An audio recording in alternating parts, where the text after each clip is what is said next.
Amen. Amen. There is something about hungry people that draws the presence of the Holy Spirit. भूखे लोगों की ये एक खास बात है कि वो लोग परमेश्वर की उपस्थिति को अपनी ओर आकर्षित करते हैं. So come on, before we go into the sermon, before we go into the word, it's time you close your eyes and say, Lord, I'm here this morning. इससे पहले कि हम आज के वचन में जाएं, आप लोग अपनी आंखें बंद करें और परमेश्वर की ओर ध्यान लगाएं. बोले, प्रभु मैं तैयार हूं तेरे वचन के लिए. I have not come to encounter a church, I have come to encounter you. मैं किसी कलीसिया की सभा का साक्षात्कार करने नहीं, लेकिन जीवते परमेश्वर का साक्षात्कार करने आया हूं. Here I am, Lord. मैं यहाँ हूं प्रभु. I offer my life as a living sacrifice to you. मैं अपने जीवन को एक जीवता हुआ बलिदान तेरे लिए चढ़ाता हूं. Let your fire fall. होने दे कि तेरी अग्नि आज गिरे. Let your fire fall. होने दे कि तेरी अग्नि आज गिरे. Burn everything in my life that is not pleasing to you, Lord. हर एक वो बात जो तुझे पसंद नहीं, तेरी अग्नि उस बात को जला दे. I offer you my life. मैं तुझे अपना जीवन देता हूं. I keep myself at the altar, Lord. मैं अपने आप को उस वेदी पे रखता हूं प्रभु. I'm tired of religion. मैं धर्म से उकता गया हूं. I don't want religion. मुझे धर्म नहीं चाहिए. I want you. मुझे तू चाहिए प्रभु. I want you. मुझे तू चाहिए प्रभु.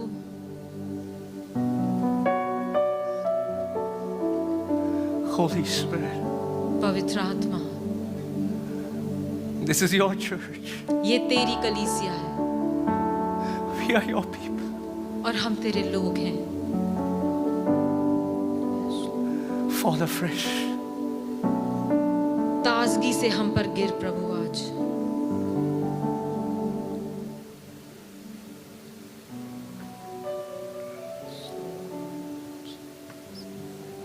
Come on, cry out. We give you this service, Holy Spirit. पवित्र आत्मा, हम ये सभा तेरे हाथों में देते हैं. Invade our meetings. हमारी सभाओं में तू आ पवित्र आत्मा. Invade our programs. हमारे प्रोग्राम्स में प्रभु तू आ.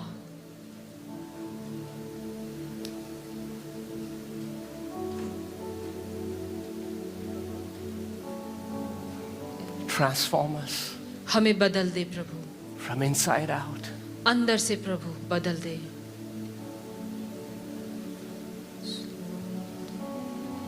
Let our lives bring glory and honor to you. होने दे प्रभु कि हमारा जीवन आदर और महिमा लेकर आए तेरे नाम के लिए. Let the meditations of our heart, let our thoughts, our intention may bring pleasure to you, Lord. प्रभु हमारे वचन का मनन करना, हमारे उद्देश्य, हमारे मकसद, सब कुछ प्रभु तेरे नाम को महिमा दे. Only you can make us laid down lover of Jesus, Holy Spirit. पवित्र आत्मा, सिर्फ तू ही हमें दीवानों की तरह प्रेमी बना सकता है यीशु का.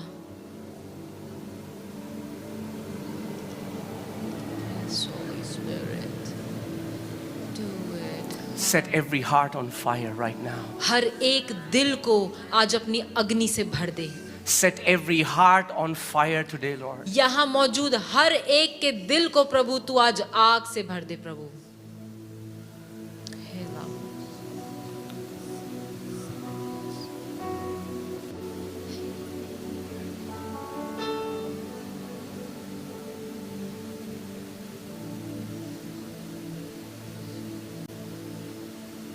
We welcome you, Holy Spirit. हम तेरा स्वागत करते हैं पवित्र आत्मा.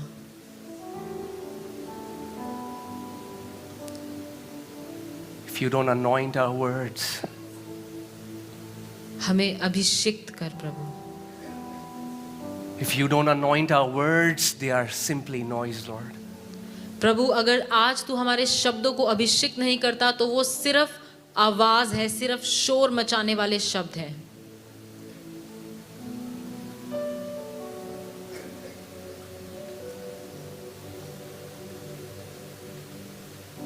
We give you all the praise. हम सारी स्तुति तुझे देते हैं प्रभु. Open our hearts. हमारे दिलों को खोल.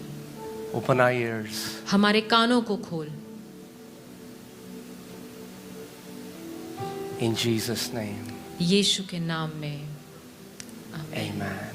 आमीन। You all can be seated, please. आप सब बैठ सकते हैं। Hallelujah. Hallelujah. I want to talk this morning about the fire of the Holy Spirit. मैं आज की सुबह आपसे बात करना चाहता हूँ पवित्र आत्मा की अग्नि के बारे में, And how important it is for us to be burning for Him. और ये कितना जरूरी है कि हम उसके लिए एक जलती हुई आग की तरह रहें। You know, Jesus says to the church of Ephesus, He says, you have lost your first love. यीशु मसीह ने इफिसियों की कलीसिया से कहा कि तुमने अपना पहला प्रेम छोड़ दिया है। He didn't say that you have stopped loving me. उसने ये नहीं कहा कि तुमने मुझसे प्रेम करना छोड़ दिया है। He said, I know your works. उसने कहा मैंने तुम्हारे कामों को देखा है, You persevere. तुम यत्न से लगे रहते हो, You love me. तुम मुझसे प्यार करते हो, But you don't love me like you used to love me. लेकिन तुम मुझसे वैसा प्रेम नहीं करते जैसे किया करते थे।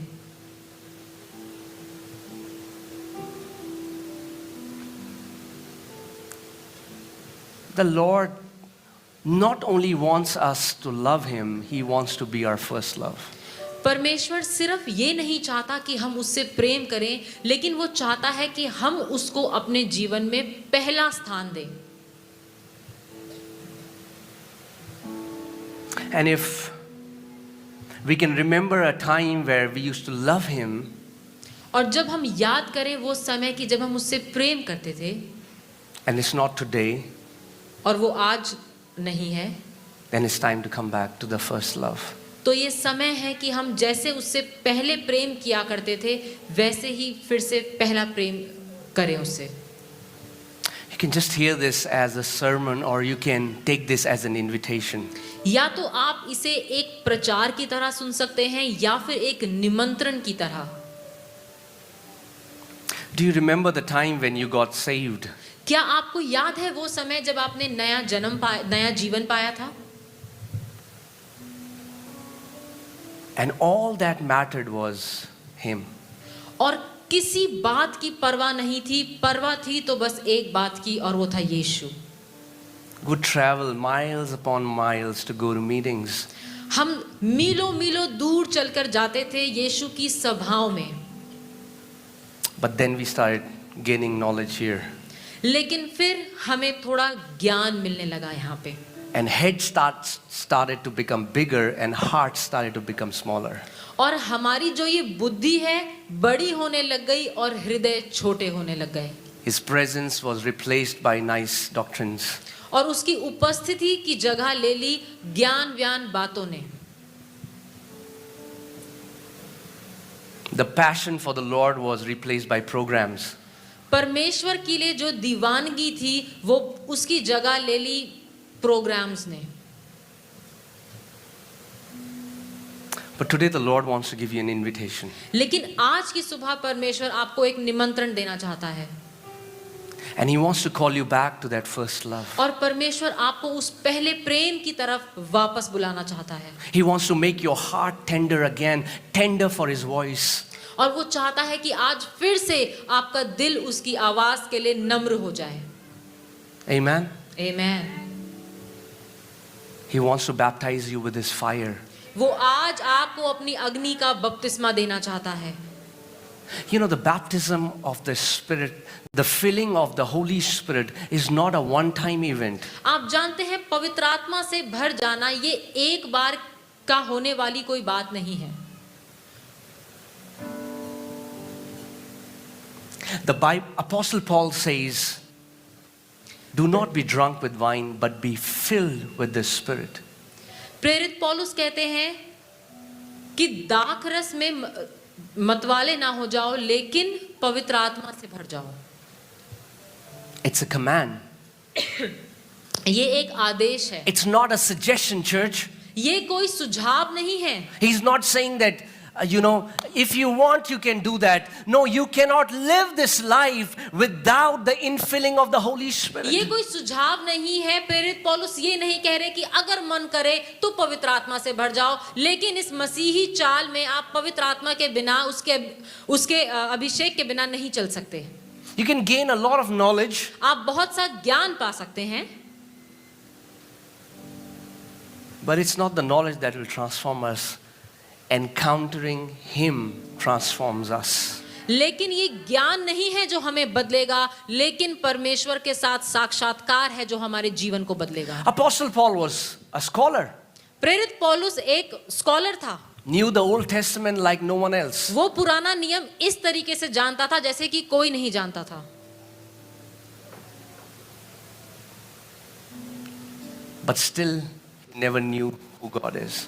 लेकिन फिर भी उसको नहीं मालूम था कि प्रभु कौन है। And one encounter with Jesus transformed his life. और एक साक्षात्कार हुआ उसका यीशु मसीह के साथ जिसने उसके जीवन को बदल दिया।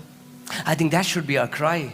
और मुझे लगता है कि यही हमारी प्रार्थना होनी चाहिए। Every Sunday when we come to church, we don't come to hear a nice sermon. We come to encounter Him in ways, in dimensions we have never experienced Him before. और हर रविवार जब हम इकट्ठे होते हैं, ये हमारी प्रार्थना होनी चाहिए कि प्रभु हम किसी अच्छे संदेश के लिए नहीं, लेकिन तेरा साक्षात्कार करने आए हैं ऐसे स्तर पर, ऐसे तरीके से जैसे कि हमने पहले कभी अनुभव नहीं किया। Amen? Amen. So I give you an invitation. तो आज मैं आपको एक निमंत्रण देता हूँ। The fire will fall अग्नि आज गिरेगी wherever there is a sacrifice. जहां कहीं भी बलिदान है। Amen? Amen. Amen. For the fire to fall, there has to be a sacrifice. अग्नि तभी गिरती है जब बलिदान हो।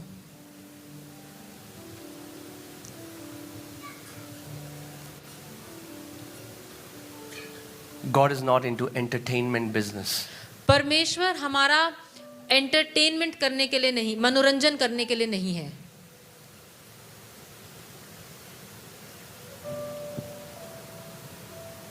The church is not so that we can entertain you, it's so that you can be transformed. कलीसिया इसीलिए नहीं होती कि आपका मनोरंजन हो, लेकिन इसीलिए ताकि आपके जीवन में बदलाव आए। Amen? Amen. Yes, I mean, like, we love the worship and we love, that's our desire. We find pleasure in the things of God. हाँ, ये अच्छी बात है, हमें आराधना बहुत पसंद है, परमेश्वर की हर एक बात में हमें बहुत मजा आता है, हम आनंद लेते हैं। But today He is asking you, लेकिन आज वो आपसे पूछ रहा है if you will completely give your life to Him. कि आप अपना जीवन संपूर्ण रीति से उसको दें And let Him lead your life. और वो आपके जीवन की अगुवाई करे। Can I say this? If you are leading your life, it will be a stressful life. मैं आपसे कह दूं कि यदि आप खुद अपने जीवन की अगुवाई कर रहे हैं तो वो एक चिंता भरा जीवन होगा। If you're living in stress, that's a very good sign that you are your Lord. यदि आप चिंता में जी रहे हैं तो ये एक चिन्ह है कि आप अपने जीवन के प्रभु हैं। You know, my girls, Eliana and Amaya, I जा- haven't seen them stressed a day. आप जानते हैं मेरी बेटियां एलियाना और अमाया, मैंने उनको एक भी दिन चिंता में नहीं देखा। They don't stress about their school fees. उन्हें चिंता नहीं इस बात की कि उनके स्कूल की फीस कहाँ से आएगी। They don't stress about their future. उन्हें अपने भविष्य की कोई चिंता नहीं। They don't stress about what will we eat, what will we drink. उन्हें इस बात की बिल्कुल चिंता नहीं कि वो क्या खाएंगे या क्या पिएंगे, Because they know my daddy is there. क्योंकि वो जानते हैं कि मेरा पिता मौजूद है। What if we will start living this life knowing that my God, my daddy God is alive. क्या होगा यदि हम भी इसी सोच के साथ रहें कि मेरा पिता मेरा ख्याल रखता है, मेरे साथ है। And if my daddy God is alive, He will provide for me. He will protect me. He will guide me. He will Hallelujah. watch over me. Hallelujah. And as long as He is alive, I don't need to worry about a thing. और जब हम ये जान ले कि मेरा पिता परमेश्वर मेरी चिंता करता है, मेरा ख्याल रखता है, मेरी सुरक्षा करता है, तो मुझे किसी भी बात की चिंता करने की जरूरत नहीं, क्योंकि मुझे पता है मेरा पिता परमेश्वर जीवित है। Amen? Amen. Amen.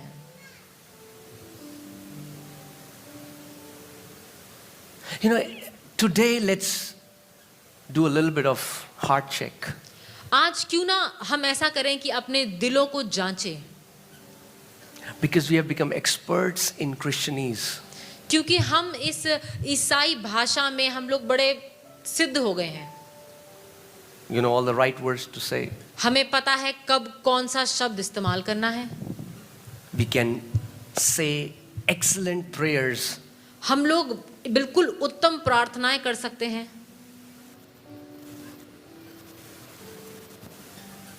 But come on, truly, today we put Jesus back into the throne. लेकिन होने दीजिए कि आज फिर से हम यीशु को उसके सिंहासन पर बिठा दें। Amen? Amen. I want to talk about the fire of God and also the things that kill the fire of God.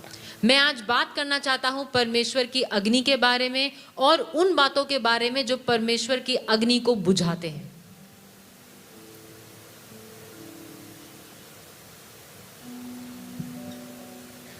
God wants us to be His burning ones. परमेश्वर चाहता है कि हम उसके लिए जलते रहें। Amen. I want you to open a scripture, Hebrews 1:7. इब्रानियों 1:7 को हम देखेंगे। Hebrews 1:7. इब्रानियों 1:7। And of the angels, he says, who makes his angels spirits और and his ministers a flame of fire. और स्वर्गदूतों के विषय में वे यह कहता है कि वे अपने दूतों और अपने सेवकों को धधकती आग बनाता है। God makes his ministers flames of fire. परमेश्वर अपने सेवकों को धधकती आग बनाता है। God makes his ministers flames of fire. परमेश्वर अपने सेवकों को धधकती हुई आग बनाता है।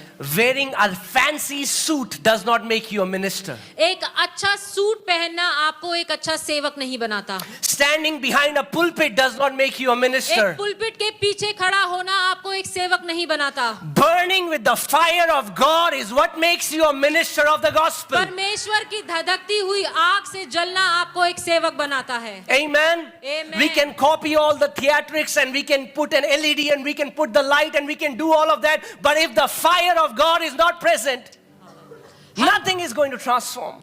हम जो मर्जी चाहे करें, लाइटें लगा दे, एलईडी लगा दे, लेकिन यदि परमेश्वर की आग नहीं है तो हम परमेश्वर के सेवक नहीं। He makes his ministers flames of fire. That's the qualification of the ministers of the gospel. एक सेवक होने के लिए ये जरूरी है कि उस परमेश्वर का सेवक धधकती हुई आग से जलता रहे। Amen. Amen. If you want to be a minister of the gospel, यदि आप परमेश्वर के सुसमाचार के सेवक बनना चाहते it's हैं, not from here. तो वो यहाँ ज्ञान से नहीं होगा। Lives don't get transformed by head to head. जीवन बदलता है ज्ञान से नहीं। Yeah, life doesn't get transformed from knowledge transferring from one head to other head. ऐसा नहीं होता कि एक जगह से ज्ञान जब दिया जाता है उससे जीवन नहीं बदलता। Lives transform in the kingdom when the fire flows from one heart to the other heart. लेकिन जब एक हृदय से दूसरे हृदय तक परमेश्वर की अग्नि जाती है तो जीवन बदलते हैं। These two disciples were on the road to Emmaus. ये दो चेले इमौस जा रहे थे And Jesus was walking with them. और यीशु मसीह उनके साथ चल रहा था। And they said, did not our hearts burn with fire? और वो कहने लगे क्या हमारा दिल आग से नहीं भर गया जब ये हमसे बात कर रहा था? It cannot happen that you fellowship with him and your hearts are cold. ऐसा नहीं हो सकता कि आप परमेश्वर के साथ संगति करें और आपके दिल ठंडे पड़े हों। Our God is a consuming fire, the Bible says. Bible बताती है कि हमारा परमेश्वर भस्म कर देने वाली आग। You cannot fellowship with fire and stay cold. ऐसा नहीं हो सकता कि आप अग्नि के साथ संगति करें और आप ठंडे पड़े हों।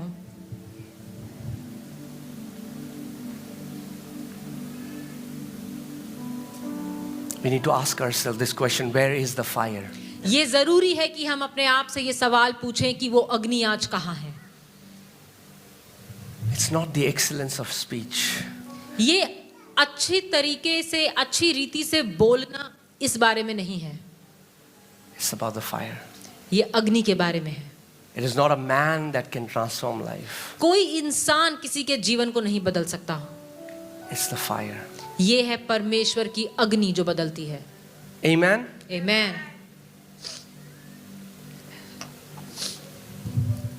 You know, when Jesus sees a church, how does he see it? आप जानते हैं जब यीशु मसीह एक कलीसिया को देखता है तो वो क्या देखता है, कैसे देखता है? He doesn't say, wow, I love the building. Wow. ओह, मुझे तो ये इमारत बड़ी अच्छी लग रही है। कैसे देखता है? Praise God for building. परमेश्वर का धन्यवाद हो We इमारतों need के a लिए। building to meet. हमें चाहिए एक जगह जहाँ पर कि हम मिल सके। Doesn't mean a great building makes a great church.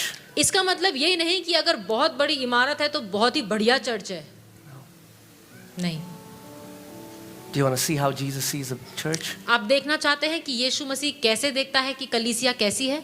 Come on, open your Bible to Revelation 1. We'll read verses 12 to 14.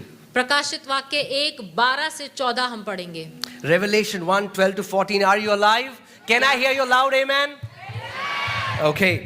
All right. Then I turned to see the voice that spoke with me. और मैंने उससे जो मुझसे बोल रहा था देखने के लिए अपना मुंह फेरा, And having turned, I saw 7 golden lampstands. और पीछे घूमकर मैंने सोने की 7 दीवटें देखी। And in the midst of the 7 lampstands, one like the Son of Man, clothed with a garment down to the feet and girded about the chest with a golden band. और उन दीवटों के बीच में मनुष्य के पुत्र सरीखा एक पुरुष को देखा जो पांव तक का वस्त्र पहने और छाती पर सुनहला पटुका बांधे हुए था। His head and hair were white like wool, उसके सिर और बाल श्वेत ऊन, as white as snow, वरन पाले के से उज्जवल थे, and his eyes like a flame of fire. और उसकी आंखें आग की ज्वाला की नाई थी। Apostle John has this vision, प्रेरित यूहन्ना को ये दर्शन मिला, and he saw Jesus standing in the midst of 7 golden lampstands. और उसने यीशु मसीह को 7 दीवटों के बीच खड़ा देखा। Are you ready for the mystery? क्या? Okay, verse 20. 20वीं आयत। The mystery of the 7 stars which you saw in my right hand and the 7 golden lampstand is this: the 7 stars are the angels of the 7 churches, and the 7 lampstands which you saw are the 7 churches. अर्थात उन 7 तारों का भेद जिन्हें तूने मेरे दाहिने हाथ में देखा था और उन 7 सोने की दीवटों का भेद, वे 7 तारे 7 कलीसियाओं के दूत हैं और वे 7 दीवट 7 कलीसियाएं हैं। When Jesus sees a church, he जब- sees a church as a lampstand. जब यीशु मसीह एक कलीसिया को देखता है तो वो कलीसिया को एक दीवट की तरह देखता है। What do lampstands do? They burn. दीवट क्या करते हैं? वो जलते हैं। Any church that does not burn with fire is useless. हर एक वो कलीसिया जो जलती नहीं वो बेकार की है। Are you getting what I'm saying, church? आप समझ रहे हैं मैं क्या कह रहा हूं? In Revelation, Jesus says, I'm going to remove many lampstands from churches. प्रकाशित वाक्य में यीशु मसीह ने कहा मैं बहुत सी दीवटें हटा दूंगा। It's his church. ये उसकी कलीसिया And है। any lampstand that does not burn, the Lord, the master of the church, the chief shepherd, removes the lampstand. ये कलीसिया यीशु की है और जो भी कलीसिया नहीं जल रही उसकी अग्नि से वो उसको हटा देगा, क्योंकि वो इस कलीसिया का मालिक है, वो इसका चरवाहा है। Amen. आमीन। And a church cannot burn only if the leaders burn. Every member of the church has to burn with the same fire, with the same passion, with the same love for him. और हर कलीसिया में सिर्फ जरूरी नहीं कि सिर्फ अगुओं को जलते रहना है उस अग्नि से, लेकिन हर एक सदस्य को उसकी अग्नि से जलते रहना है, उसके लिए दीवाना और प्रेमी बनना जरूरी है। Because the pastor is not the church.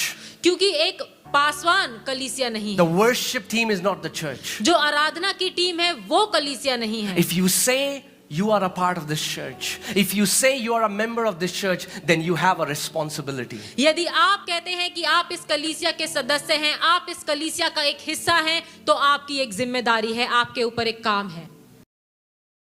You have to burn. आपको जलना है. You have to carry the fire of Jesus. आपको यीशु की अग्नि को लेना है.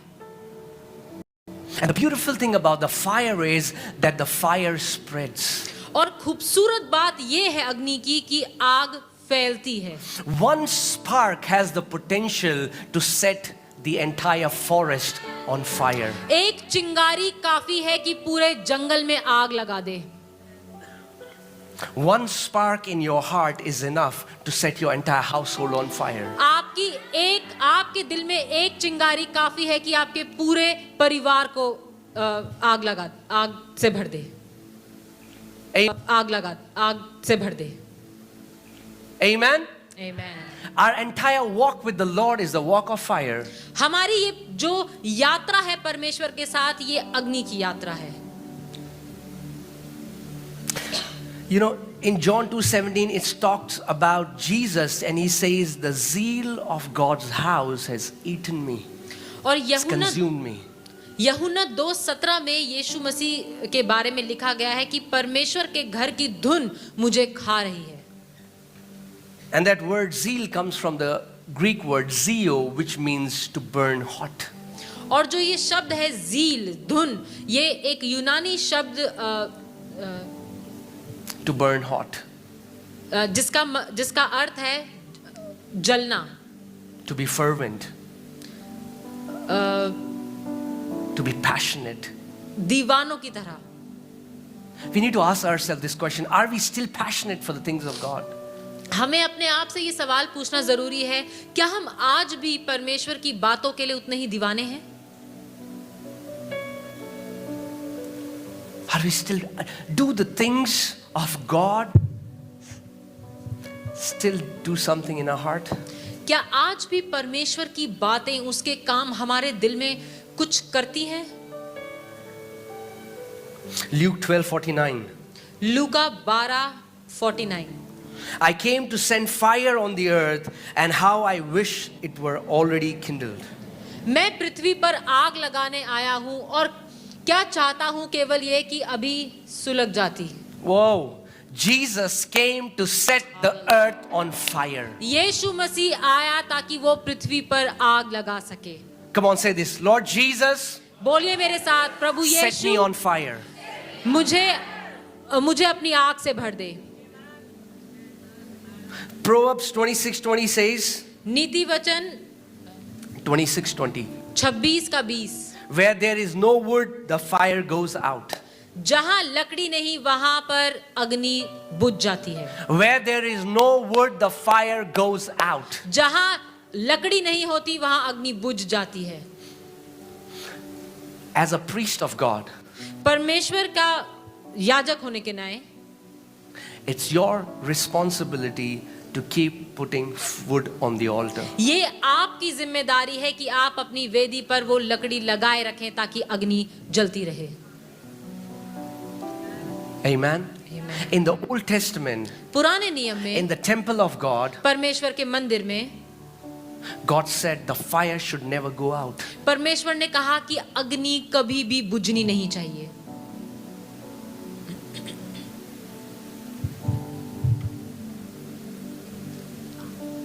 Amen. Amen.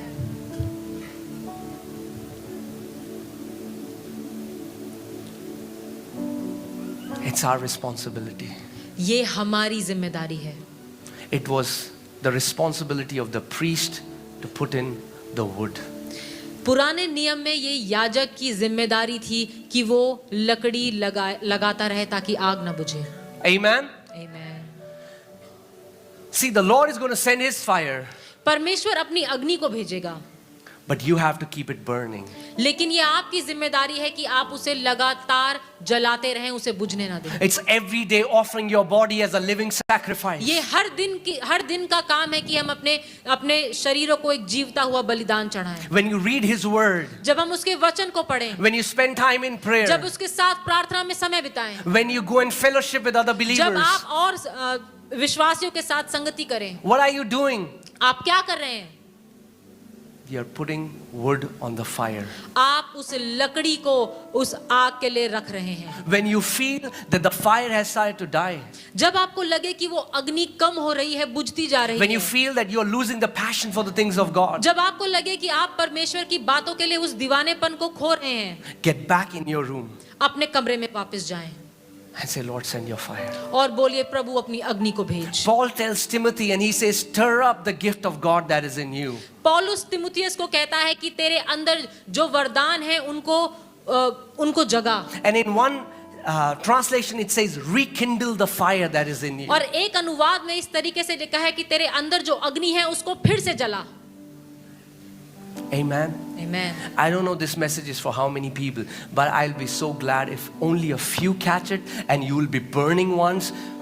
It's enough. मैं नहीं जानता कि आज का ये संदेश यहाँ पर कितने लोगों के लिए है, लेकिन यदि आप में से कुछ लोगों ने भी उसको पा लिया तो ये बहुत ही अद्भुत होगा। Amen. Amen. We need to burn. ये जरूरी है कि हम जलते रहें। So many people are tormented by demonic spirits for so long because they are not burning with the fire. बहुत से लोग दुष्ट आत्माओं से इतने परेशान हो गए हैं, इतने सालों से वो दुष्ट आत्मा उनको परेशान कर रही है। क्यों? क्योंकि वो परमेश्वर की अग्नि से नहीं जल रहे।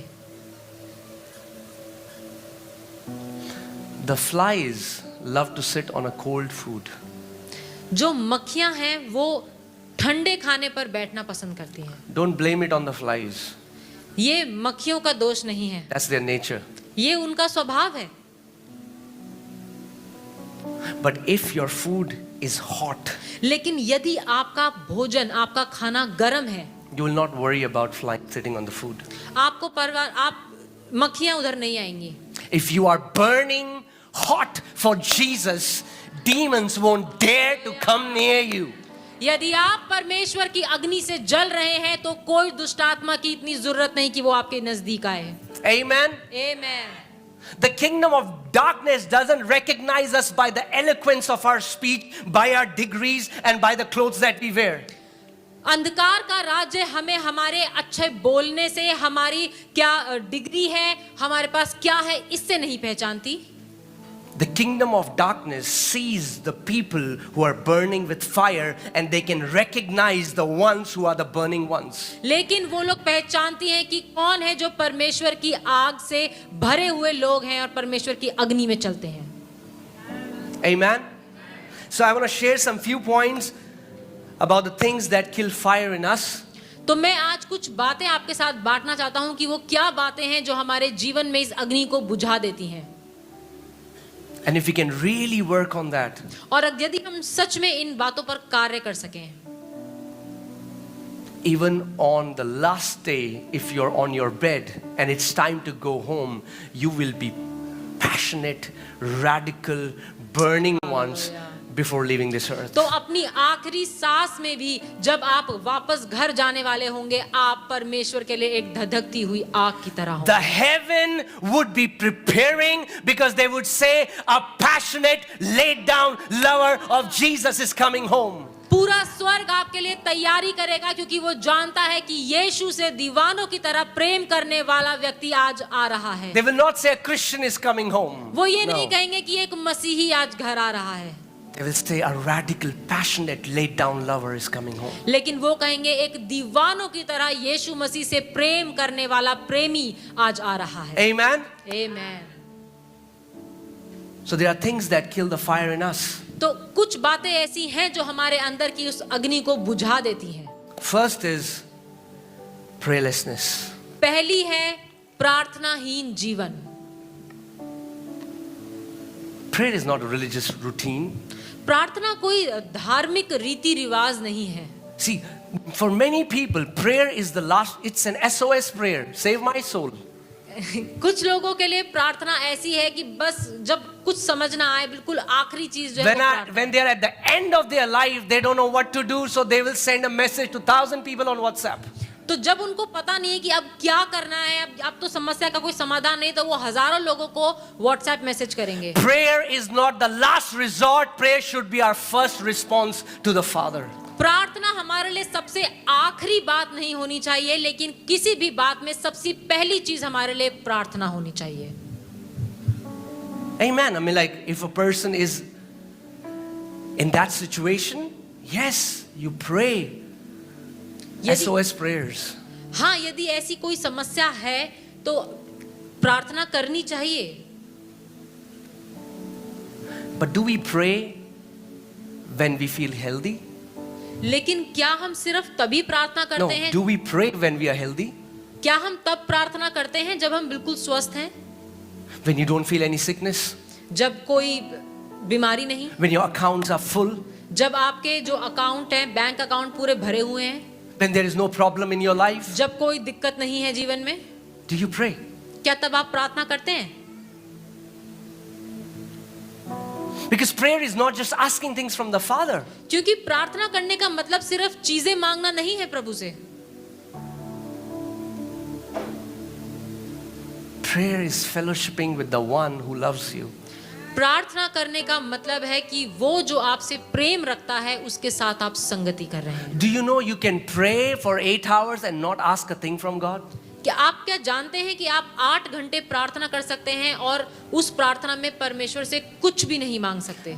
You can spend hours in just adoration and adoring how good God is. आप घंटों प्रार्थना कर सकते हैं सिर्फ उसको निहारते हुए, उसकी उपासना और उसकी स्तुति करते हुए। You know, when we don't pray, what we are saying is, Lord, I can handle my life.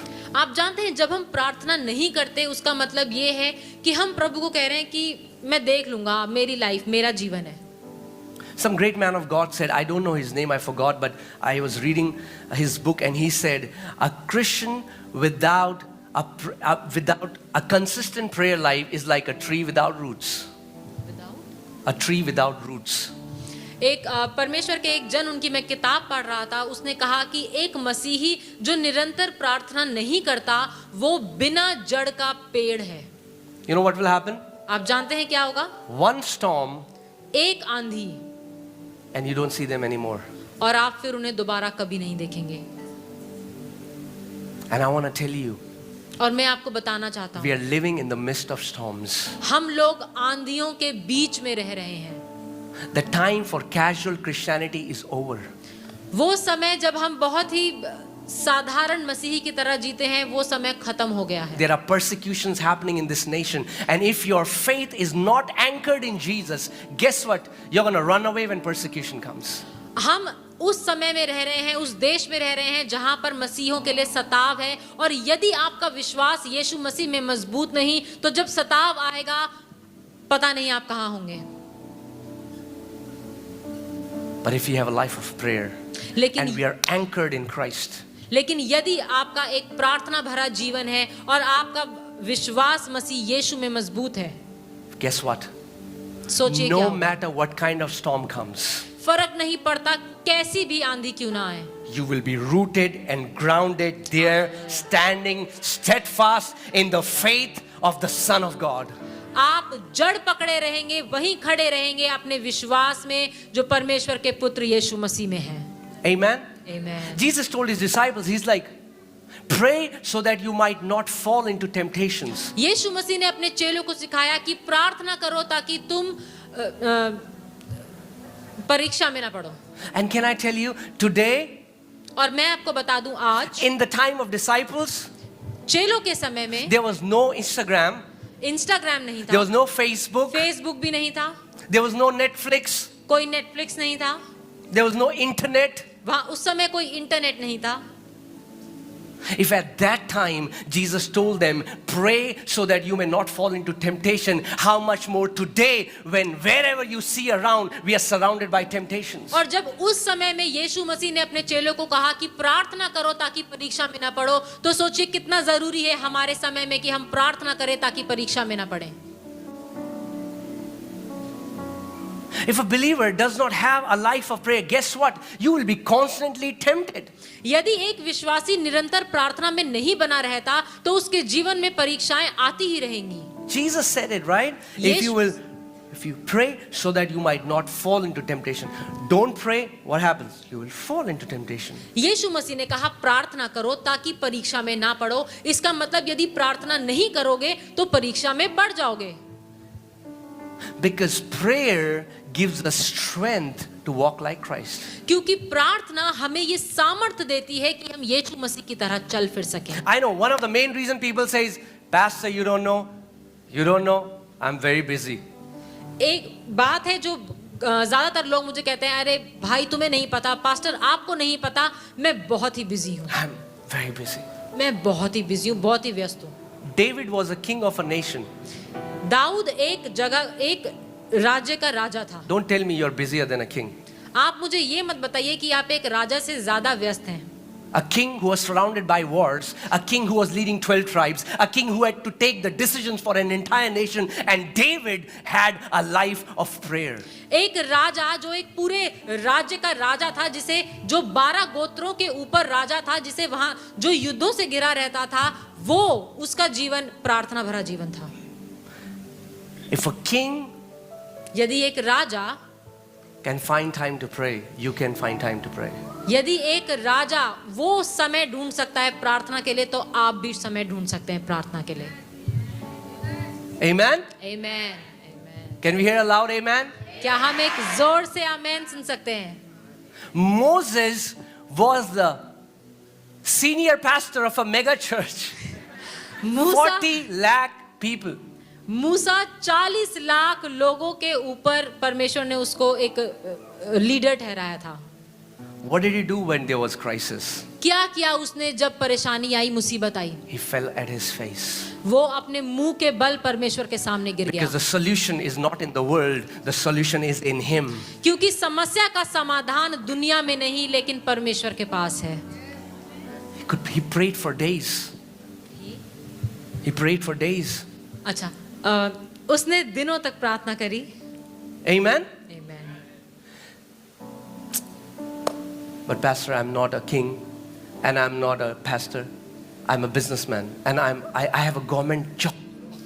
Government job. लेकिन पास्टर आपको पता है मेरा बिजनेस है और मेरे पास तो सरकारी नौकरी है. Daniel was a high-ranking government official and prayed 3 times a day. Don't give me your excuse. Wherever you are, you can pray. दानियल एक सरकारी अफसर था, बड़े ऊंचे पद पर था और वो दिन में 3 बारी प्रार्थना करता था. तो आप मुझे ये बात ना बताएं कि आप बड़े बिजी हैं, बड़े व्यस्त हैं और प्रार्थना नहीं कर सकते. Amen? Amen. No matter where you are, not praying is just an excuse. फर्क नहीं पड़ता कि आप कहां पर हैं, आप क्या कर रहे हैं, लेकिन प्रार्थना ना करना कोई बहाना नहीं. Not praying is simply saying, without saying it, that I can do life without you, God. प्रार्थना ना करना उसका वो बिना कहे ये कहना है कि मैं अपना जीवन प्रभु के बिना बिता सकता हूं. Amen? Amen. We need to grow in intimacy with the Lord. ये जरूरी है कि हम परमेश्वर के साथ उस गहरे रिश्ते में बढ़ते चले जाएं. Sometimes people say, God is my father, I'm his son. Yo. कई लोग कहते Yeah. हैं, अरे प्रभु तो मेरा पिता है, मैं उसका बेटा हूँ. यो. Yeah, that's true. हाँ, ये सच बात है. But how much do we know our father's heart? लेकिन हम अपने पिता के हृदय को कितना जानते हैं? Just giving a positional reality won't change it. You know, a man and a woman can get married and the world knows they are married, but maybe after they went from that wedding banquet and never spoke. Are they still husband and wife? Yes. But do they talk? No. एक पति पत्नी शादी के बाद पूरी सभा के सामने उन्होंने शादी करी हो, लेकिन जब वो उस शादी की जगह से घर गए तो उन्होंने आपस में कभी बात ना करी हो. लेकिन क्या वो फिर भी पति पत्नी हैं? हाँ. लेकिन क्या वो एक दूसरे को जानते हैं? नहीं. Jesus, Bible says that for Jesus, in him dwells the fullness of Godhead bodily. परमेश्वर का वचन बताता है कि यीशु मसीह में त्रिएक परमेश्वर की संपूर्णता है। If there was any man filled with the Holy Spirit, filled with the fullness of God, it was Jesus. यदि कोई मनुष्य ऐसा हो जो परमेश्वर की संपूर्णता से, पवित्र आत्मा से भरा हुआ हो, तो वो यीशु था। But look at his prayer life. लेकिन उसके प्रार्थना के जीवन को देखें। When he had to choose 12 apostles, you know what he did? He didn't sleep, he prayed all night. जब उसको अपने लिए 12 चेले चुनने थे तो उसने क्या किया? वो पूरी रात नहीं सोया, उसने पूरी रात प्रार्थना करी। He could have said, oh, that guy, yeah, jacket looks good. Come on, you guy, you come. This, yeah, he's shaking. Come on, you come. No, he wasn't calling people externally. The Father told him the names of the apostles. उसने ऐसा नहीं करा कि उसने देखा, बोला अरे इसकी जैकेट अच्छी लग रही है, अरे वो तो बढ़िया हिल रहा है। उसने इस तरीके से चुनाव नहीं करा, लेकिन परमेश्वर ने यीशु को नाम लेकर बताया कि कौन थे और उसने उन 12 को चुना। Busyness does not make us productive in the kingdom. व्यस्त रहना परमेश्वर के राज्य में हमें प्रोडक्टिव नहीं Some people बनाता। love to be busy. कुछ लोगों को बड़ा पसंद है व्यस्त रहना। Oh, I'm very busy. ओ मैं तो बड़ा व्यस्त हूँ। Don't be busy, be productive. व्यस्त मत रहो, कुछ करो, कुछ बढ़िया करो। Amen? There is no glory in being busy. Don't be so busy that you have no time for him who loves you. इतने भी व्यस्त ना हो जाएं कि आपके लिए, आपके पास परमेश्वर के लिए समय ही ना हो। I'm telling you, I've sat with some people and they say, Pastor, you don't know, I'm very busy. I don't have time. Okay, I said, okay, tell me from the moment you wake up till the time you sleep, what do? Tell me. और कई लोग मेरे साथ बैठते हैं और कहते हैं, भाई तुम्हें नहीं पता कि मैं कितना बिजी हूँ। मैं उनको कहता हूँ, ठीक है, जब से सुबह से उठे हो तब से लेकर अभी तक बताओ तुमने क्या क्या किया है। And then there is like 2-3 hours. There, I said, there. Do you see this? This is the time you pray. This is the time you spend time with the Lord. और फिर जब वो अपना पूरा समय बताते हैं तो मैं उन्हें बताता हूँ, ये देखो, इस समय में जहां तुम कुछ नहीं कर रहे थे 2 से 3 घंटे, ये वो समय है जब तुम प्रार्थना कर सकते हो। Amen? Not praying is just an excuse, and it's the attitude of our heart. प्रार्थना ना करना ये सिर्फ एक बहाना है, ये हमारे दिल की दशा को दिखाता है। A church cannot change a city until it is a praying church. एक कलीसिया पूरे राज्य को नहीं बदल सकती जब तक कि वो एक प्रार्थना भरी कलीसिया ना हो। You know, because if we'll not pray, then we'll have one prayer. You know what? Sinning and repenting and sinning and repenting and sinning and repenting. And all the time you will be in this vicious circle of repenting and repenting and repenting. जब हम प्रार्थना नहीं करते तो हमारी बस एक ही प्रार्थना होती है, हम गलती करते हैं, माफी मांगते हैं, गलती करते हैं, माफी मांगते हैं, और हम यही करते रह जाते हैं, सिर्फ माफी ही मांगते रह जाते हैं। Let us become, this is my prayer, that let this church be known as a praying church. ये मेरी प्रार्थना है कि हमारी कलीसिया एक प्रार्थना करने वाली कलीसिया बने। Whenever you find time. जब कभी भी आपको समय मिले। I'm telling you the truth. Sometimes in my office when I was working, I would quickly take a break, go inside the loo, washroom, shut the door and pray, sitting on the throne. और मैं आपको बता दूं, कई बार ऐसा हुआ है कि जब मैं काम करता था, नौकरी करता था, तो मैं 5 मिनट का ब्रेक लेता था, वॉशरूम जाता था और वहां मजे से बैठकर 5 मिनट प्रार्थना करता था। It's not about the location, it's about the attitude of your heart. ये इस बारे में नहीं है कि आप कहां पर प्रार्थना कर रहे हैं, लेकिन आपके हृदय के बारे में है। Amen? Amen. So come on, let's say Holy Spirit, बोलिए पवित्र आत्मा, make us a generation that prays. हमें एक ऐसी पीढ़ी बना जो प्रार्थना करे, Not as a religious duty, एक धार्मिक ड्यूटी की तरह नहीं, but passionate so that you want to spend time with your Father. लेकिन दीवानों की तरह कि प्रभु हम तेरे साथ समय बिताना चाहते हैं। Amen? Amen. And sometimes for that, I'm telling you a very practical thing. It's not a very spiritual sermon, I'm telling you a very practical thing. Sometimes for that, write down how you spend your entire day.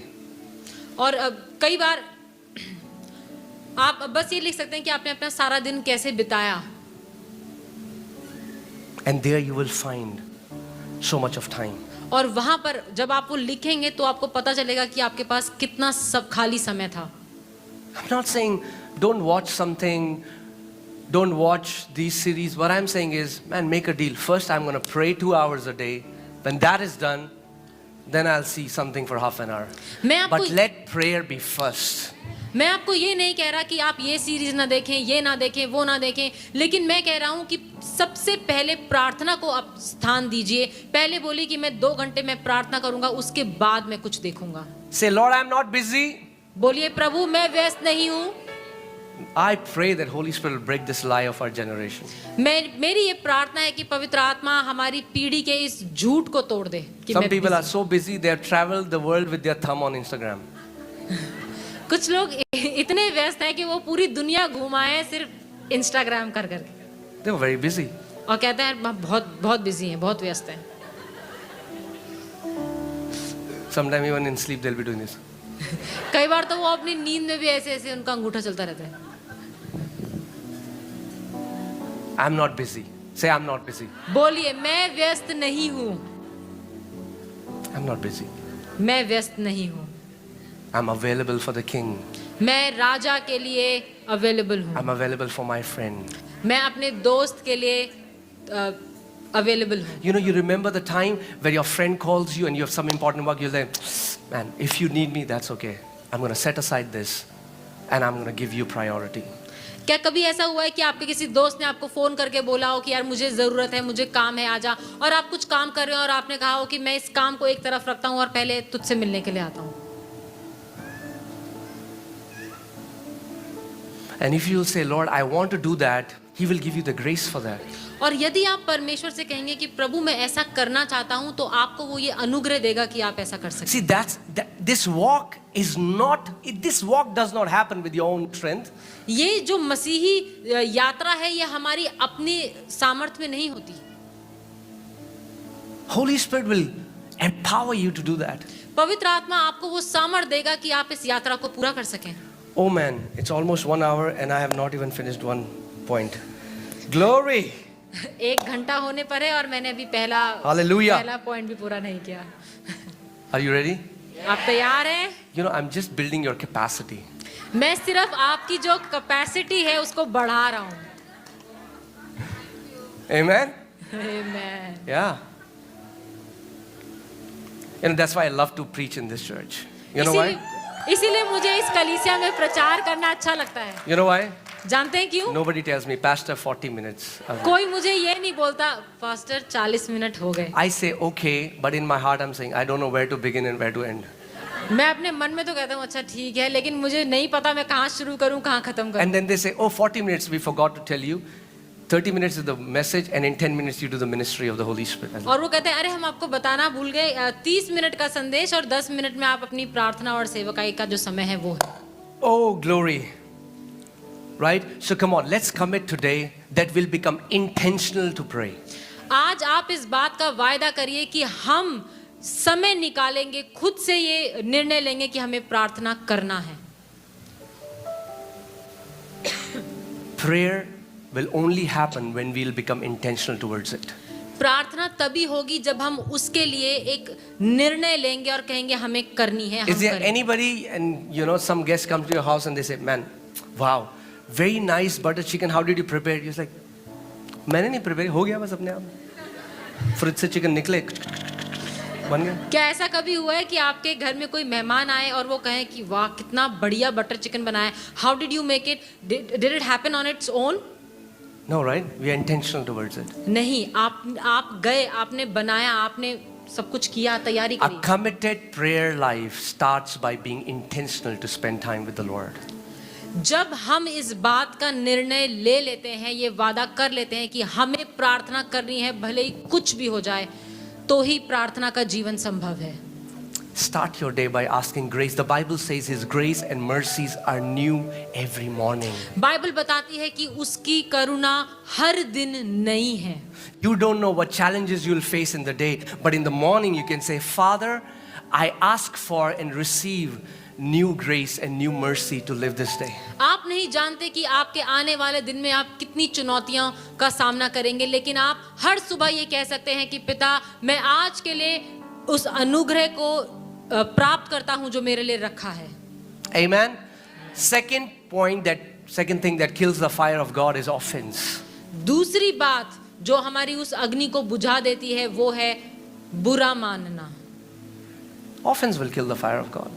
बुरा मानना ये परमेश्वर की अग्नि को बुझा देगा। Offense is the number one reason people leave the church.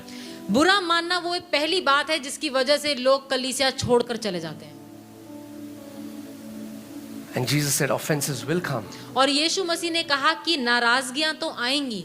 Offense is a devil's trap to make you lose that passion for God. नाराजगियां शैतान का वो ट्रैप है, वो जाल है जिससे कि आप परमेश्वर का घर छोड़ दें। I mean, like, correct me if I'm wrong. Till now, I haven't met any offended, passionate believer. ऐसा आज तक नहीं हुआ कि मैंने किसी नाराज व्यक्ति को परमेश्वर के लिए जलते हुए देखा हो। I haven't. मैंने आज Even तक if नहीं you देखा। look at their face, यदि आप उनके चेहरे की तरफ भी देखेंगे, feel the joy has gone. आप देखेंगे कि उनके जीवन से आनंद चला गया है। Nobody said, I'm offended. कोई ऐसे नहीं कहता, भाई मैं तो बड़ा नाराज हूँ। No. नहीं, Offense is, when we are offended, what do?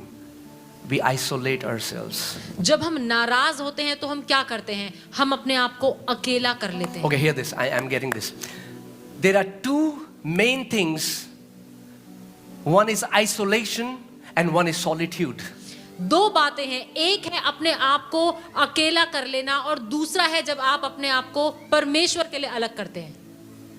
Offense will also take you when you are alone, and the hunger of God will also take you when you're alone, but both are miles away. जब आप किसी से नाराज हैं तो आप अपने आप को अकेला कर लेते हैं, जब आप परमेश्वर के लिए भूखे हैं तो भी आप अपने आप को एक तरफ अकेला कर लेते हैं। दोनों में अकेलापन है लेकिन दोनों में फर्क है। And then offended people say, actually Holy Spirit told me not to go to church. और फिर जो लोग नाराज हैं वो कहते हैं, पवित्र आत्मा ने मुझे कहा है कि कलीसिया मत जाओ। Really? अच्छा, सच में? Really? सच में? Yeah, God told me. I don't know which God, but that's not the God of the Bible. मुझे नहीं पता कौन से प्रभु ने कहा है, लेकिन बाइबल के परमेश्वर ने तो नहीं। Come on, can I speak the truth? क्या मैं सच कह सकता हूँ? He says how blessed it is when brothers dwell together in unity. Hallelujah. That's what my God says. मेरा प्रभु ऐसा कहता है, क्या ही मनोहर बात है जब भाई लोग आपस में एकता के साथ संगति करते हैं। Amen. So don't fall in the trap of the enemy. आप शैतान के इस जाल में, इस झूठ में ना पड़ें। Don't allow offense to come in your heart. It will come. नाराजगियां आएंगी लेकिन आप उन नाराजगियों को अपने You will दिल be में ना offended. लें। And can I say this? You will also offend. आप नाराज होंगे और क्या मैं ये कह सकता हूँ, ऐसा भी होगा कि आप औरों को नाराज करेंगे। It will happen. ऐसा होगा, But guard your heart. लेकिन अपने दिल को संभाल कर Be रखें। quick to forgive. माफ करने के लिए जल्दी से माफ करें। Amen. Amen. Amen. People who are quick to forgive, Satan does not know what to do with them. वो लोग जो जल्दी से माफ कर देते हैं, शैतान जानता ही नहीं कि इनके साथ क्या करूं। I'll say it again. People who are quick to forgive, Satan doesn't know because he doesn't find any hook in them. जो लोग जल्दी से माफ कर देते हैं, शैतान को समझ नहीं आता कि मैं क्या करूं इनके जीवन में और क्या विपत्ति लेकर के आऊं, कैसे लेकर के आऊं। Amen. So that's the second point. वो दूसरी I'll बात। quickly cover 4 because we don't have much time. Third is disappointment. तीसरा है निराशा।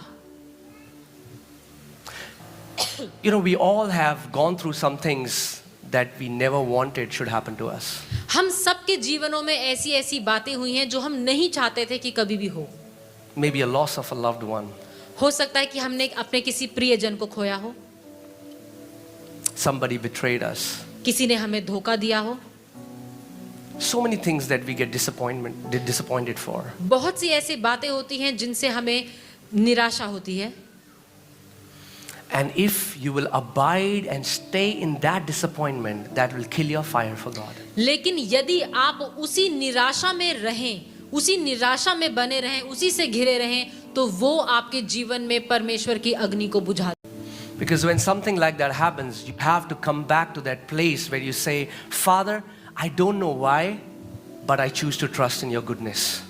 क्योंकि जब भी कभी ऐसा हो तो जरूरी है कि आप वापस परमेश्वर की उपस्थिति में आएं और कहें, प्रभु मैं सिर्फ तेरी भलाई पर निर्भर होना चाहता हूं। There are many things I don't understand. ऐसी बहुत सी बातें हैं जो मैं नहीं समझता। I don't know why you allowed that to happen. मुझे नहीं पता कि आपने ऐसा क्यों होने दिया, Or whatever questions you have in your mind. या जो भी सवाल आपके दिमाग में है। But one thing I am sure, and one thing my life is anchored on, that my daddy is a good daddy, and only good things come from him. लेकिन एक बात है जो मैं बहुत अच्छे से जानता हूं, जिस बात पर मैं विश्वास करता हूं, जिस बात में मैं जड़ पकड़ा हुआ हूं, कि मेरा परमेश्वर एक भला परमेश्वर है और उससे कोई भी गलत बात नहीं आती। The Bible says, बाइबल कहती है, godly sorrow produces repentance, but the worldly sorrow produces death. Bible बताती है कि जो परमेश्वर की ओर से जो दुख होता है वो हमारे जीवनों में एक बदलाव को लेकर के आता है, लेकिन जो दुनिया से जो हमें दुख मिलता है उससे निराशा उत्पन्न। Okay, I'll change the way Devshi said it. Okay. So I was asking the Lord, what is a godly sorrow? मैं परमेश्वर से पूछा था What is worldly sorrow? कि परमेश्वर की तरफ से जो उदासी है वो क्या है। Okay, let me say this. Any sorrow that you take to the world becomes worldly sorrow, and any sorrow that you take to God becomes a godly sorrow. It's not that God gives you sorrows. परमेश्वर आपको कोई दुख नहीं देता, लेकिन जिस भी दुख, जिस भी निराशा को आप दुनिया में लेकर जाते हैं वो दुनियावी दुख बन जाता है, और जिस भी दुख या परेशानी को आप परमेश्वर के पास लेकर जाते हैं वो परमेश्वर का दुख बन जाता है। You know, there's a pastor and his son died, young son.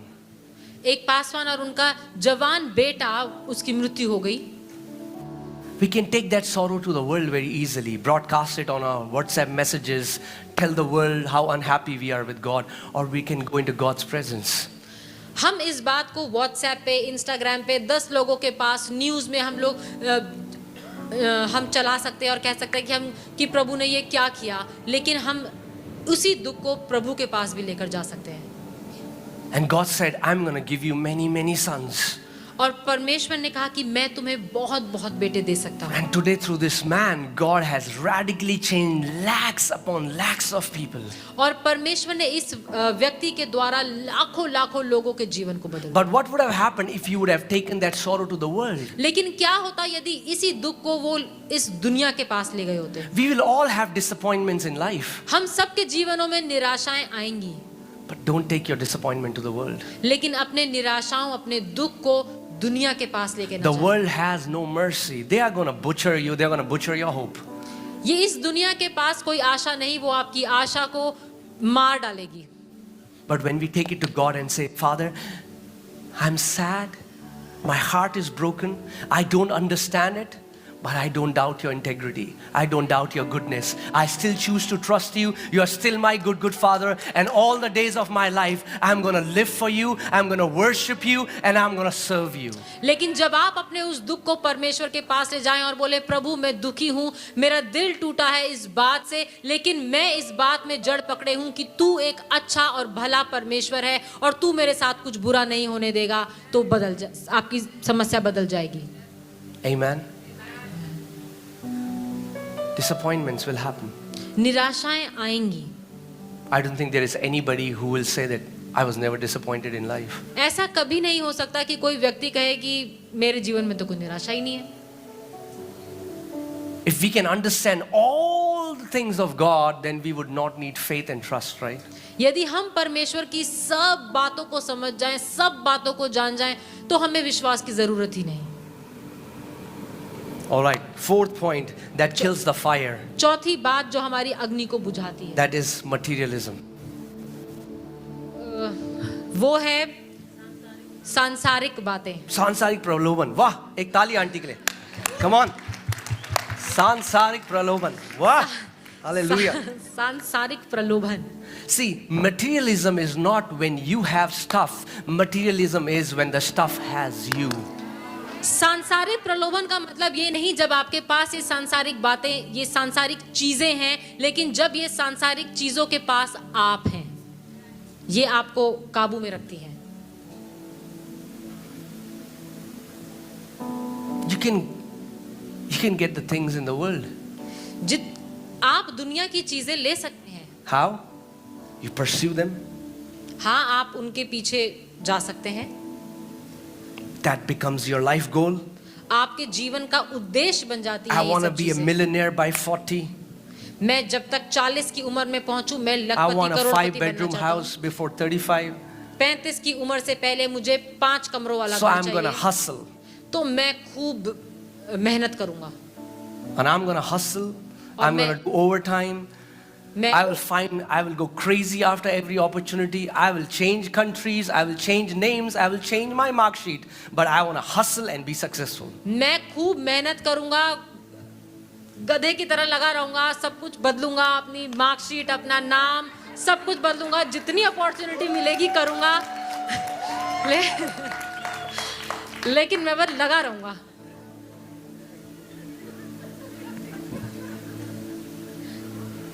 The Bible says that because of this love of money, many have pierced themselves with many arrows and they have shipwrecked their faith. और Bible बताती है कि इस पैसे के प्रेम के कारण बहुत से लोगों ने अपने ऊपर ऐसे घाव ले लिए हैं कि उनका विश्वास कमजोर पड़ गया है। So by 35, I want 35 lakh. By 35 40, I want 50 lakh, whatever, you know. 35 की उम्र में 35 लाख, 40 की उम्र में 50 लाख, मुझे तो बस चाहिए। जी हाँ.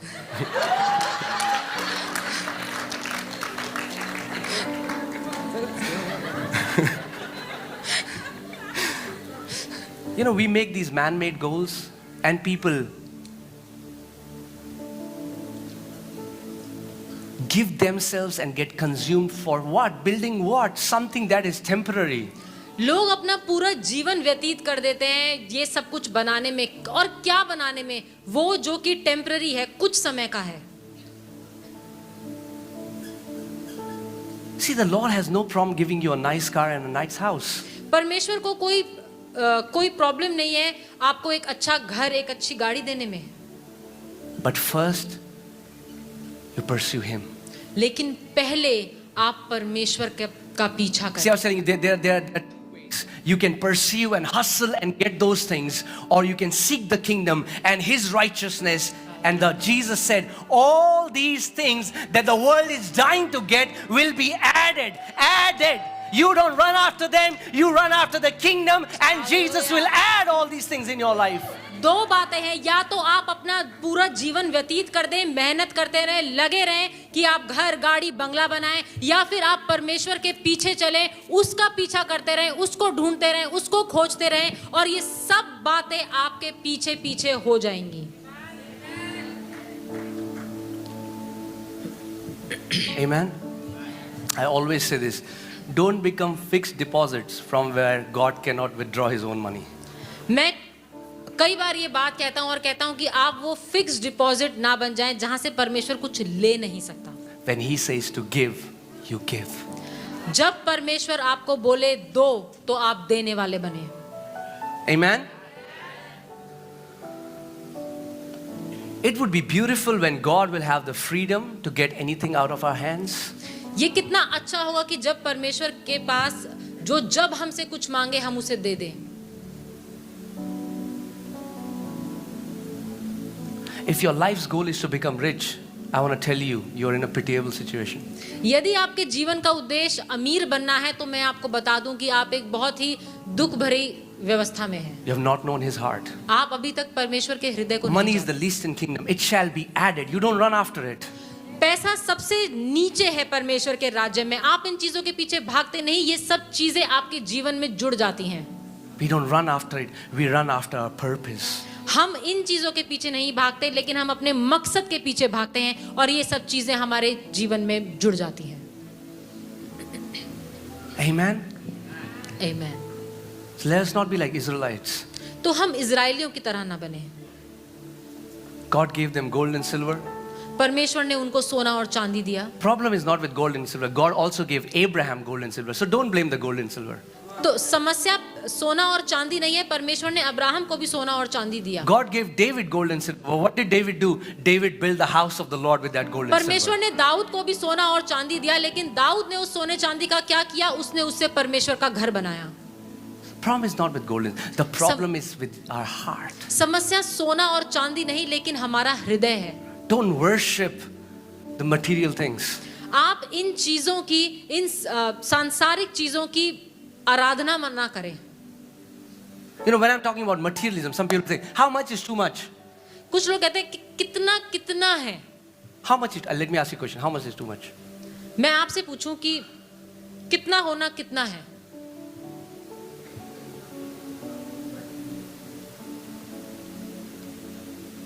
Any amount that becomes your Lord is too much. Any amount that makes you sell Jesus is too much. Any amount that takes your awareness from Him is too much. कोई भी ऐसी संख्या, इतना ऐसा अमाउंट जो आपका ध्यान परमेश्वर से हटा दे, वो बहुत है। The Bible says Abraham had gold and silver and he was a friend of God. Bible बताती है कि अब्राहम के पास सोना और चांदी था और वो परमेश्वर का दोस्त था। And Judas sold Jesus for 30 coins of silver. और यहूदा इस्करियोती ने यीशु मसीह को 30 चांदी के सिक्कों के लिए बेच दिया। So for Judas, 30 silver coins were too much. तो यहूदा इस्करियोती के लिए 30 चांदी के सिक्के बहुत थे। Praise God, He will give you a house, He'll give you a car, He'll promote you, all those things will happen, your business will grow, but will He still be your first love is the question. परमेश्वर का धन्यवाद, वो आपको घर, गाड़ी, बंगला, अच्छी नौकरी, अच्छा व्यवसाय सब कुछ देगा, लेकिन ये सब होने के बाद भी क्या परमेश्वर आपके जीवन में आपका पहला प्रेम है? We come to Him for these things. क्या हम परमेश्वर के पास सिर्फ इन सब बातों के लिए आते हैं? You know what is the worst feeling in the world? आप जानते हैं सबसे बुरी भावना क्या है इस जीवन में? When somebody manipulates you and uses you for the things that you have. जब कोई व्यक्ति आपका इस्तेमाल करे उन चीजों के लिए जो आपके पास हैं। And the most abused person in the world is God. और सबसे ज्यादा बुरा जिसके साथ हमने ऐसा किया हो वो है परमेश्वर। You know, one day I was just worshiping Him and He said, "My son, many come to my presence because of what they want from me, but few want me." और एक दिन मैं आराधना कर रहा था और परमेश्वर ने मुझसे कहा कि मेरे बेटे, बहुत से लोग मेरे पास आते हैं मुझसे मांगने के लिए, मैं जो उनको दे सकता हूँ उन चीजों के लिए, लेकिन मेरे पास मेरे लिए बहुत कम लोग आते हैं। How many people really go to Him for Him, where we say, "Lord, you are the best gift that I have." हम में से कितने लोग हैं जो परमेश्वर के पास जाते हैं परमेश्वर के लिए और कहते हैं कि प्रभु मेरे लिए सबसे उत्तम वरदान तू है। My biggest blessing is not a car, not a house, not a job or the title. My biggest blessing is that I have Jesus. He is the greatest reward. He is my greatest blessing. कि मेरी सबसे बड़ी आशीष कोई घर, गाड़ी, बंगला, नौकरी, सेवकाई नहीं, लेकिन परमेश्वर मेरी सबसे बड़ी आशीष यीशु है कि मेरे पास यीशु मसीह है।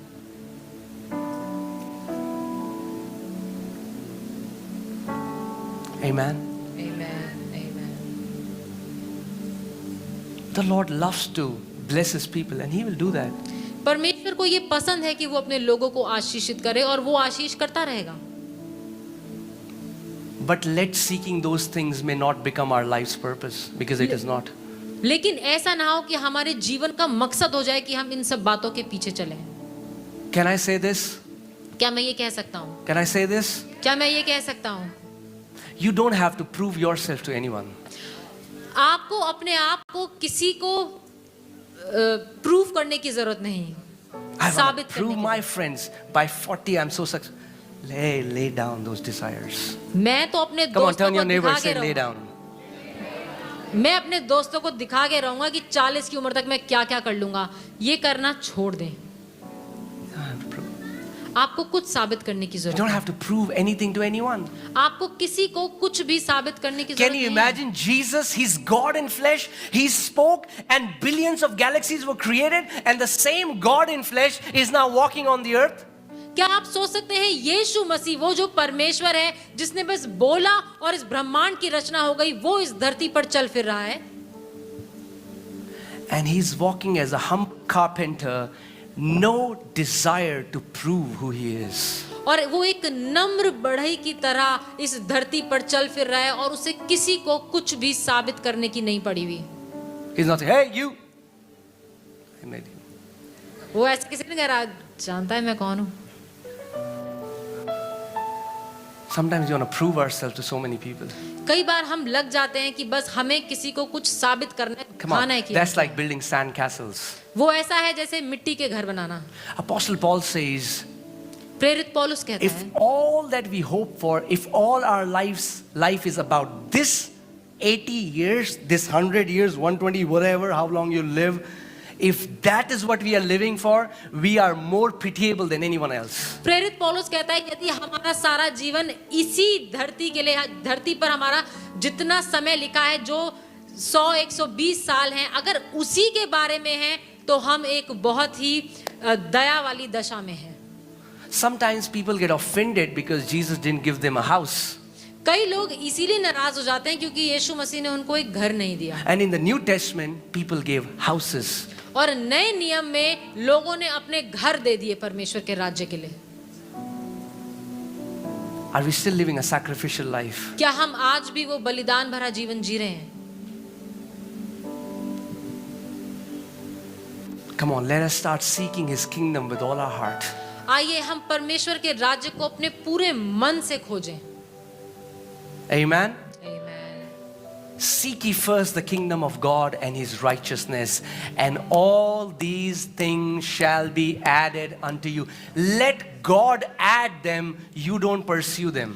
पहले परमेश्वर और उसके धार्मिकता के राज्य की खोज करो और ये सब बातें तुम्हारे पीछे हो चलेंगी। सबसे पहले परमेश्वर और उसके राज्य, उसके धार्मिकता की खोज करें। Okay, last point, and then we are going to pray. आखिरी Amen. पॉइंट और उसके बाद हम प्रार्थना करेंगे।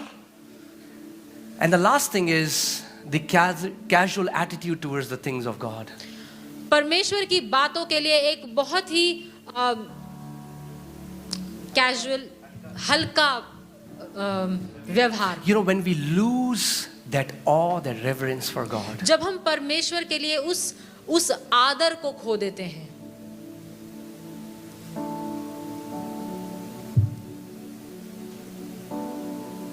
He's still God, वो अभी भी प्रभु है, still on the throne. वो अभी भी सिंहासन पर बैठा है। See, John, Apostle John was the beloved of Jesus. प्रेरित यूहन्ना यीशु मसीह का चहीता था। He used to lean his head on the bosom of Jesus. वो परमेश्वर के सीने पर अपना सिर लगाए But बैठा same था। Apostle John, when he had a revelation of who Jesus is, he falls flat on his face before लेकिन the Lord. वही प्रेरित जब उसने यीशु मसीह का उसके साथ साक्षात्कार हुआ तो वो अपने मुंह के बल गिर पड़ा। Young people, can I say that? And I know some of you might not like me saying this, but that's okay. जवान लोगों, क्या मैं आपसे एक बात कह सकता हूँ और आप में से बहुत से लोग इस बात को पसंद नहीं करेंगे, लेकिन फिर भी मैं बोलूंगा। I'm all for those encounters where Jesus dances with us and He plays with us. हाँ, मैं सहमत हूँ उन सब बातों से जहाँ पर हम उन साक्षात्कारों में हम देखते हैं कि यीशु हमारे साथ नाच रहा है, गा रहा है, खेल रहा है। But if we have stopped getting convicted of sin, then there is some problem. लेकिन यदि आज गलती करने पर, पाप करने पर आज हमें वो कन्विक्शन नहीं होता तो कुछ गलती है। If there is no desire to live a holy life, then I don't know which Jesus you are fellowshipping with. यदि आज आपके जीवन में एक पवित्र जीवन जीने की इच्छा नहीं है तो मुझे पता है कि कुछ गलती है।